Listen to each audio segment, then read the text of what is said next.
cuma satu suara. Bayangin ya, cuma satu suara yang jadi pemisah antara perdamaian dan kemungkinan perang. Hari ini kita bakal bedah tuntas pemungutan suara yang super dramatis di Dewan Perwakilan Rakyat AS yang nunjukin betapa tipisnya keseimbangan kekuasaan di Washington.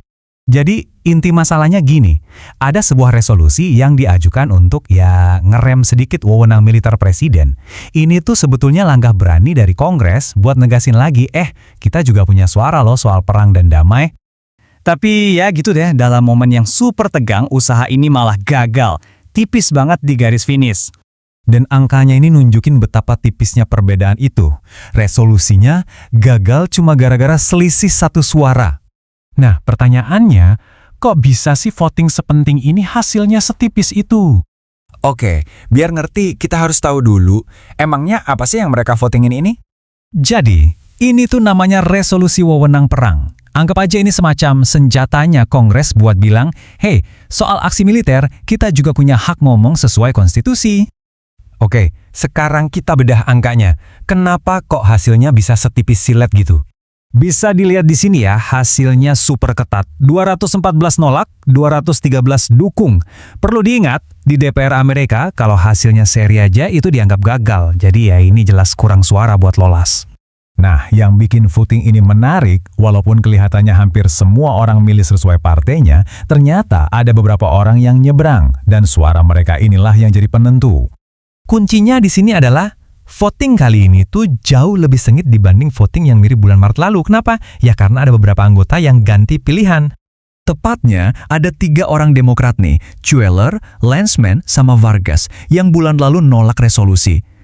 Kali ini mereka malah berbalik arah, jadi ikutan dukung. Nah, salah satunya Pak Landsman, dia bilang gini, tujuan militer kita udah tercapai kok. Udah waktunya pemerintah nyetop operasi ini sebelum kita malah kejebak di konflik yang gak ada ujungnya. Beda lagi ceritanya sama Pak Cuellar. Dia ganti pilihan, gara-gara dengan presiden ngomong sesuatu yang menurutnya provokatif banget, sampai bilang seluruh peradaban akan mati. Menurut dia, Amerika harusnya bisa lebih menahan diri dan nunjukin moral yang lebih baik. Sementara itu, menariknya ada 2 pembelot utama. Dari Demokrat, ada Jared Golden yang satu-satunya milih nolak. Alasannya, dia khawatir resolusi ini malah ngerusak negosiasi gencatan senjata yang lagi tegang-tegangnya.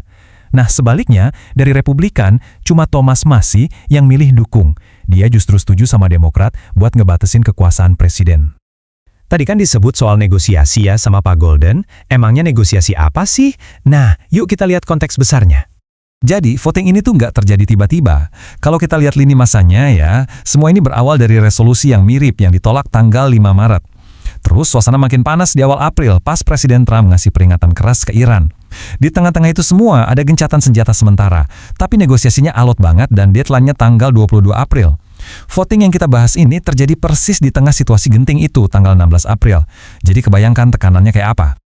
Oke, terus apa artinya semua ini? Buat gambaran besar politik di Washington.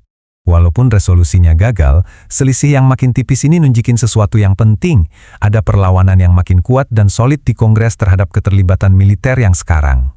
Dan ini tuh bukan cuma soal konflik dengan Iran aja loh. Ini lebih dalam dari itu.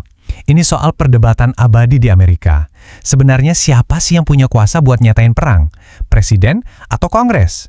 Jadi ya, sementara negosiasi terus jalan dan deadline gencatan senjata makin deket, voting ini nunjukin perpecahan yang makin dalam.